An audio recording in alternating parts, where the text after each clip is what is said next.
আসসালামু আলাইকুম সবাইকে। ঈদ মোবারক। সবাইকে ঈদের অনেক অনেক শুভেচ্ছা। আজকে ব্লগটা শুরু করছি একদম ভোর থেকে, মানে সূর্য ওঠার আগে থেকেই। এখন মনে হয় 5টার একটু পর সময়। তো আমি উঠে গেছি, উঠে দেখি কারেন্ট নাই, যার কারণে একটু অন্ধকার অন্ধকার হয়ে আছে। আর ওইদিকে কালিয়া ঘুমিয়েছিল, আমি আমার মেহেদিটা দেখছিলাম। তারপর ঘুম থেকে উঠে আমার একটাই দায়িত্ব ছিল, সকালে হচ্ছে পায়েস রান্না করা তালের গুড় দিয়ে। তো আমি হচ্ছে সেটাই বসিয়ে দিচ্ছিলাম। আর আর আব্বু এদিকে হচ্ছে পানি দিচ্ছিল এই মাটিতে। প্রতিদিন এরকম করে পানি দিতে হয়, আজকে যেহেতু ঈদের দিন একটু সকাল সকালে দিচ্ছে, 6টাও বাজেনি এখনও। আর আমি তো পায়েস বসিয়ে দিয়ে এখানে এগুলো দেখছিলাম আর কি। আর আমি এখানে পায়েসটা বানাচ্ছিলাম হচ্ছে চালটাকে আগে সেদ্ধ হতে দিয়েছি এক্সট্রা, মানে আলাদা করে পানিতে। তারপর এখানে দুধ নিয়েছি, দুধের ভিতর হচ্ছে আমি যা যা মশলা লাগে সব দিয়ে নিব। এখানে হচ্ছে তেজপাতা, এলাচ দিয়েছি। দিয়ে আমি কিছুক্ষণ নাড়াচাড়া করব, একটু বলক উঠবে ওই পর্যন্ত অপেক্ষা করব। আর গুড়টাও যেহেতু আস্ত, গুড়টাকেও আমি একটু গলায় নিব।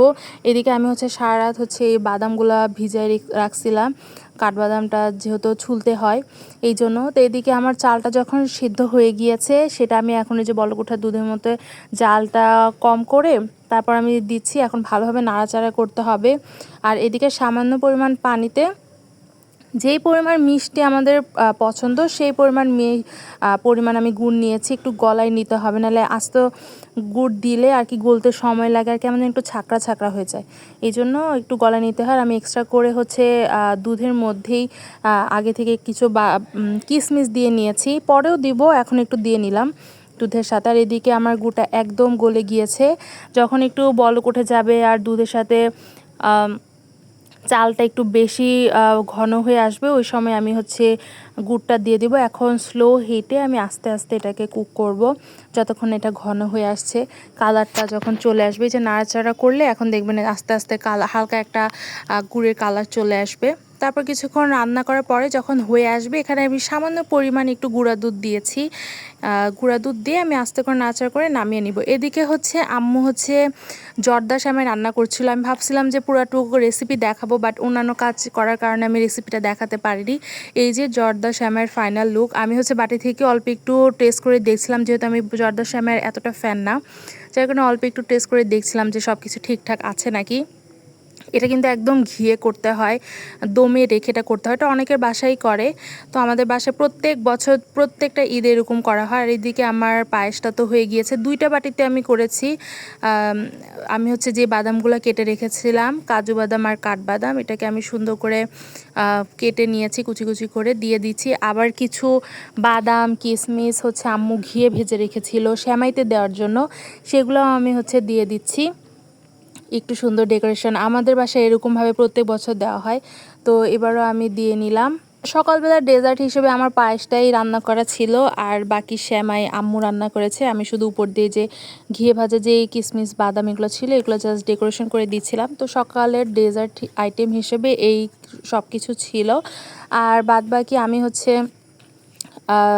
মিনি যেই শর্মাটা ওইটা বানাবো, যার কারণে আমি এখানে হচ্ছে আটার ডোটা রেডি করছিলাম। আটা নিয়েছি, তারপর হচ্ছে ইস্ট দিয়েছি, পরিমাণ মতো লবণ দিয়েছি, পরিমাণ মতো চিনি দিয়েছি একটু মিষ্টি মিষ্টি ভাব আনার জন্য।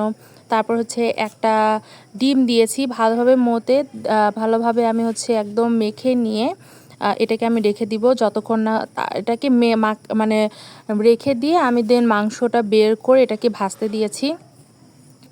মেরিনেট করার ফলে মাংসর ফ্লেভারটা অ্যান্ড স্মেলটা খুবই সুন্দর আসছিল। এই যে আমি সুন্দর করে এটাকে ভেজে নিব, আর এটাকে ভাজতে দিয়ে আমি এখানে এখন সেমাই খাইতে আসছি। যে লাচ্ছি সেমাইটা আমার খুবই পছন্দের, এটা এখন খাচ্ছিলাম। আর এদিকে কালিয়া দেখেন, মানে ও কিন্তু একদম গভীর ঘুমে ছিল। ওই যে শ্যামাইয়ের স্মেলটা পেয়ে ও উঠে গেছে, এখন ভাবছে ওর জন্য খাবার নিয়ে আসছি, ও এখন এখানে চলে আসবে এরকম। বাট ওকে শ্যামাই দেই, অল্প অল্প দেই, এতটা দেই না, যেহেতু গরুর দুধের এটা, ওকে এভাবে দুধটা দেওয়া হয় না।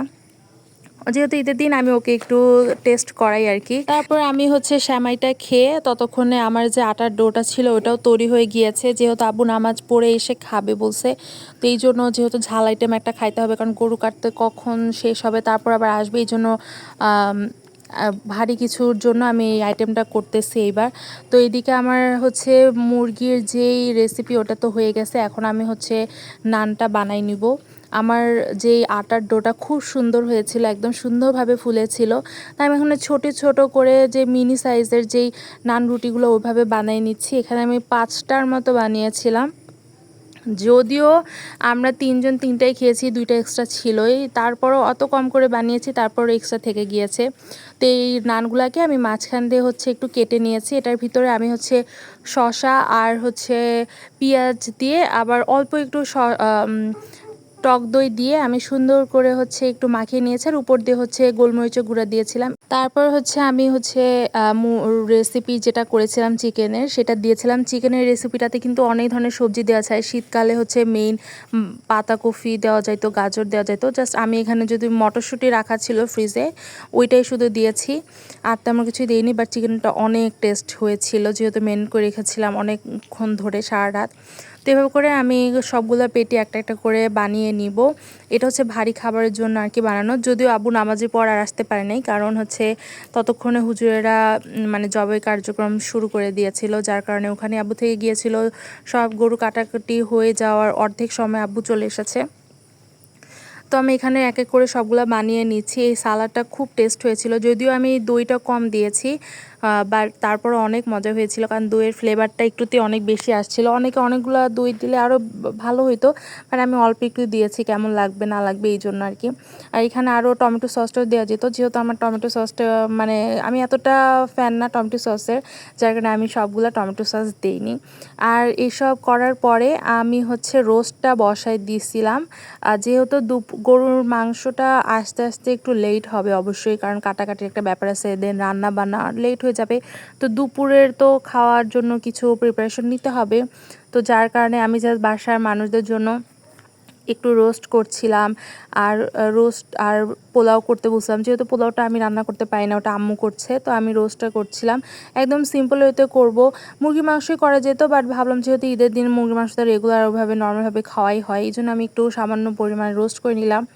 এই গ্রেভিটাতে আমি সব ধরনের মশলা একসাথে দিয়ে ব্লেন্ড করে নিয়েছি। বাদাম, দই, না দইটা দিইনি, দইটা পরে দেবো। বাদাম, তারপর রোস্টের গুঁড়াটা, তারপর পেঁয়াজ, কাঁচামরিচ সব একসাথে দিয়ে আমি কষিয়ে নিয়ে, তারপর আস্ত যে গরম মশলাগুলো, তেজপাতা, দারচিনি, এলাচ দিয়ে আমি ভালোভাবে কষিয়ে নিয়ে, একটু হলুদের গুঁড়ো, একটু মরিচের গুঁড়া দিয়ে আমি কিছুক্ষণ কষিয়ে নিয়ে আমি এরপর দইটা দিয়েছি।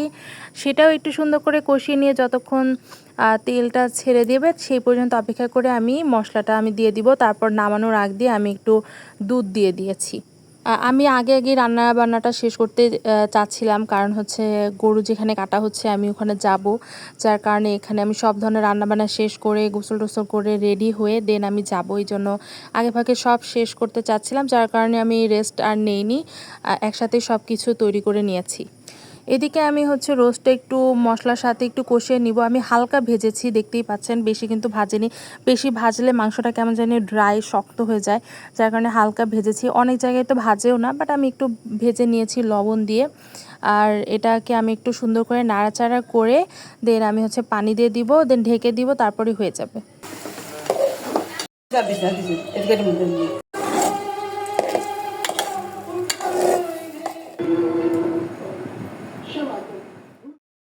তো সব রান্না বান্না শেষ, আমি গোসল করে নিয়েছি, ফ্রেশ হয়ে নিয়েছি, একটু টুকটাক একটু রেডি হয়েছি।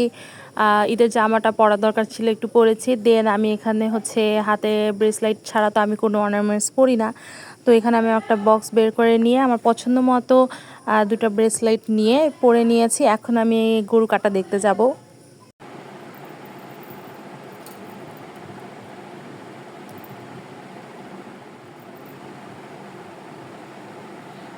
আর আমার এক বিড়াল হয়েছে, মানে ওকে ধরে নিয়ে যে একটু ছবি তুলবো ওইটাও ধরা যায় না, তাই ভাবলাম যে একটু ভিডিও করি, বাট তারপরও থাকবে না, ও জাস্ট শুয়ে থাকতে চায়, মানে জাস্ট শুয়ে ঘুমাইছে। ওরই ঈদের দিন ছিল, ও জাস্ট ওকে আমি খাইতে দিছি, ও খাইছে আর পড়ে পড়ে ঘুমাইছে, মনে হচ্ছে ঘুমের ওষুধ খাইছে। কোনো একটু যে উঠবে উঠেও নাই, সারাটা দিন ঘুমাইছে ঈদের দিন। এদিকে আমি যে রেডি, আমি এখন গরু কাটা দেখার জন্য বের হয়ে গিয়েছি। তো এই ছিল আমার সিম্পল, একদমই সিম্পল ঈদ লুক। এখন আমি যাচ্ছি আস্তে আস্তে করে। আমাদের এখানে যে বাইরের পরিবেশ, একটু আগে বৃষ্টি হয়েছে, এই জন্য একটু সব কিছু একটু ভিজা ভিজা, একটু অন্ধকার অন্ধকার। এই যে বাইরের পরিবেশটা আপনাদেরকে একটু দেখাই। এটাকে গ্রামের ভিতরে এমনিতেই তো গাছগাছালি দিয়ে একদম ভরপুর। এই রাস্তাটা অনেক সুন্দর, যেহেতু আমাদের বাসার সামনে দেয়নি, একটু যেহেতু আমরা ভাগে দিয়েছি, তো বাসার আরেকটু সামনে একজনের বাসায় দিয়েছে, আমাদের রিলেটিভের বাসায় দিয়েছে। তো ওইখানে যেতে যেতে এই পর্যন্ত হাঁটতে হচ্ছিল। আর যেহেতু কাটাকাটির জিনিসটা আইডি সোশ্যাল মিডিয়া থেকে হয়তো রেস্ট্রিকশন আসতে পারে, যার কারণে আমি ব্যাপারটা আর কি স্কিপ করে গিয়েছি। আর এইদিকে হচ্ছে আমাদের মাংস রেডি টেডি হয়ে গিয়েছে। আম্মু হচ্ছে এখন বাসার জন্য মাংস বসাই দিবে। আর এখানে হচ্ছে যারা মাংস নিতে আসছে তাদের জন্য কিছু রাখা হয়েছে, অলরেডিও হাফ কিন্তু শেষ। আর এখানে এই যে নিচে রিলেটিভদের জন্য রাখা হয়েছে, আর সেটা আম্মু হচ্ছে একে করে দিয়ে আসবে। আর এই দিকে হচ্ছে ঈদের মেইন পার্ট, সেটা হচ্ছে ভুঁড়ি পরিষ্কার করা, যেটা করতে করতে আমার হাতের মেহেদি উঠে গিয়েছে। আমি হচ্ছে গরুর ভুঁড়ি কখনো পরিষ্কার করিনি, বাট যেটা করেছি আম্মু বলছে অনেক সুন্দর হয়েছে, আসলে কিন্তু অনেক সুন্দর হয়েছে ফার্স্ট টাইম হিসেবে। তো আম্মুকে করতে দেইনি, এবার আমি করেছি। যদিও যেখান থেকে ওরা যে করে নিয়ে আসছে অনেক ভালোভাবে পরিষ্কার করে দিয়েছে, আমি জাস্ট এই বড়গুলো একটু পরিষ্কার করতে একটু সময় লাগছে, তাছাড়া অনেক পরিষ্কারই ছিল। আর এখানে যেহেতু মাংস টাংস রাখা হয়েছে, এই জায়গার অবস্থা নাই, তো পাইপ দিয়ে এখন এই জায়গাটা একদম ভালোভাবে ধুয়ে নিতে হবে, না হলে একদম স্মেল, খুবই বাজে স্মেল আসবে। তো আমি এই জায়গায় সুন্দর করে হচ্ছে এই জায়গাটায় মানে পাইপে পানি দিয়ে একদম সুন্দর করে ধুয়ে নিচ্ছিলাম, যেহেতু ব্লাড ছিল অনেক, এই জন্য।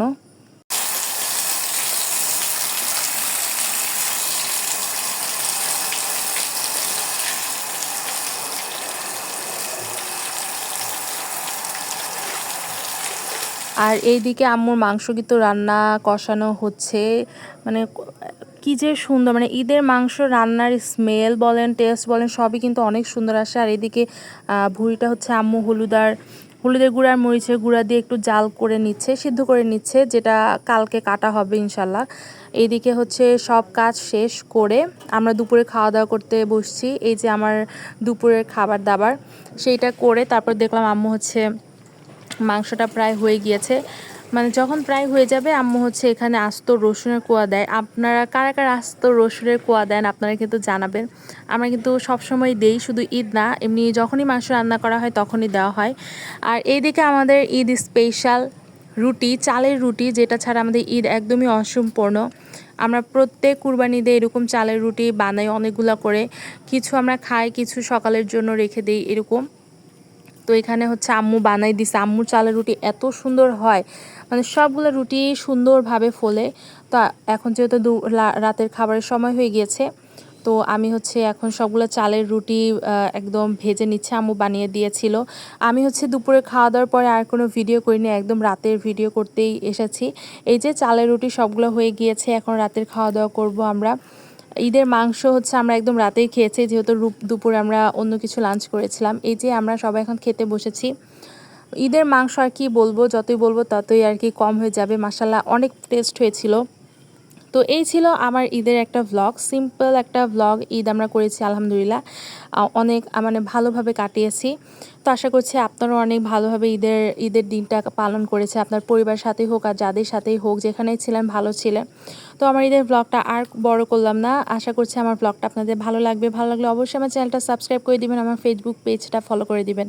আল্লাহ হাফেজ, ভালো থাকবেন সবাই।